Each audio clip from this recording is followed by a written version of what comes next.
Friends cut ties, neighbors glared with disgust, and the whispers followed me everywhere. But the worst part was my family. My parents, the people who had raised me, believed Sarah without hesitation. My mom couldn't even look at me, her face etched with shame and disappointment. My dad asked me point blank how I could commit such heinous acts. No matter how many times I insisted on my innocence, they refused to believe me. The betrayal was suffocating. I kept thinking, these are the people who are supposed to know me better than anyone. How could they believe that I was capable of something so horrific? I wanted to scream, to shake them until they understood, but instead, I found myself alone, drowning in accusations that were nothing but lies. I was forced to move out, shunned even by the people who were supposed to love me unconditionally. Then came the trial. I had hoped that the justice system would at least give me a fair chance to defend myself, but I knew, I was a man. The truth was never going to prevail. The courtroom felt rigged from the start. Sarah's testimony was filled with tears and emotional outbursts, and the jury hung on to every word. They looked at me like I was a monster, and it didn't matter what I said or what evidence I had. The court dismissed the Ring camera footage from the house, which clearly showed that I never left the premises or interacted with Sarah. My phone location data, which should have proven my innocence, was barely acknowledged. It was as if everyone had already made up their minds. When the guilty verdict came down, my world ended. The judge sentenced me to 4 years in prison, and I remember hearing my mother sob as if she were mourning the death of her son. But she wasn't mourning for me, she was mourning for the illusion of the son she thought she had lost to evil. My own parents wouldn't even look at me as I was led away in handcuffs.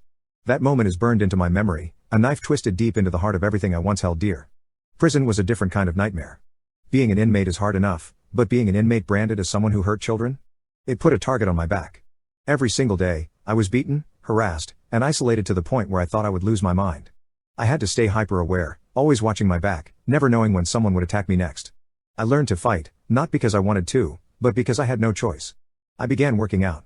I clung to the tiniest slivers of hope, convincing myself that the truth had to come out eventually, that I couldn't lose myself entirely in this hell. Visits from my family were rare, and when they did happen, they were cold, uncomfortable affairs. My parents would sit across from me, eyes full of judgment and disappointment. My siblings barely spoke. It was as if they were visiting a ghost, someone they used to know but now despised. Each visit was a reminder that the people who should have believed in me had given up entirely. It chipped away at what little hope I had left. But then, after 4 years of living a nightmare, everything changed.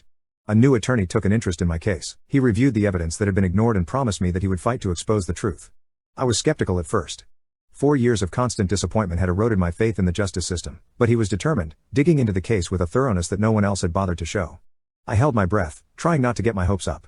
The process of reopening my case was excruciatingly slow, but at least this time, I had someone who truly believed in me. My new attorney was relentless. He pored over every detail, every piece of evidence that had been ignored or dismissed during my original trial. He was shocked at how poorly my case had been handled, especially when he saw how solid the evidence was, evidence that could exonerate me. The Ring camera footage, which had clearly shown that I never left the house or interacted with Sarah, was undeniable. The phone data, which placed me exactly where I said I was irrefutable. How any of this had been brushed aside before was beyond comprehension. As my attorney fought to get the case overturned, I lived in a constant state of anxiety and fear. Each step forward felt like climbing a mountain, and I couldn't shake the fear that the system would fail me again. My mind was a war zone, a place where hope and despair clashed relentlessly. I knew I had to stay strong, but after 4 years of feeling abandoned and vilified, my resilience was hanging by a thread. Even so, I forced myself to keep believing that justice was possible, that this nightmare could finally come to an end. And then, finally, the day arrived. The court had agreed to hear the new evidence. Sitting in that courtroom again, 4 years older but feeling as vulnerable as ever, I couldn't help but feel the weight of everything I had lost. My life, my reputation, and my trust in people, all shattered because of one person's lies. Sarah was there, of course, her demeanor noticeably different from the first trial. She didn't have the same confidence she had when she gave her original testimony, and I wondered if she knew the game was finally up. My attorney presented the Ring camera footage and the phone location data to the court. This time, the judge couldn't ignore it. The footage clearly showed that I had never left the house during the time Sarah claimed I assaulted her. The children's testimony, previously coerced under pressure, was re-examined, and experts found glaring inconsistencies that supported my innocence. Piece by piece, the case against me unraveled. Sarah's accusations, once so convincing and damning, fell apart under the scrutiny they should have faced from the beginning. I remember holding my breath as the judge deliberated. My entire body was tense, and I was clutching my hands so hard that my knuckles turned white. When the judge finally spoke, declaring that my conviction was being overturned and all charges were being dropped, I didn't process it at first. It felt unreal, like I was hearing someone else's story, not my own. My attorney turned to me, grinning, and said, "You're free." Tears blurred my vision, and for the first time in 4 years, I felt a sense of relief so overwhelming that it left me trembling. The courtroom was silent. My mother, who had come to witness the hearing, looked stunned. She had spent the last 4 years believing I was a monster, and now, Faced with the truth, she seemed paralyzed. I didn't wait to see her reaction. I needed air, needed to feel the sun on my face without the weight of false accusations pressing down on me.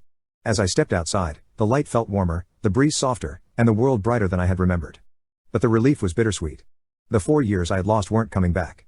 The friends who had abandoned me, the family members who had turned their backs, and the life I could have lived were all gone. The emotional toll of being wrongfully imprisoned doesn't vanish the moment you're declared innocent. It lingers, a ghost that haunts you even in freedom.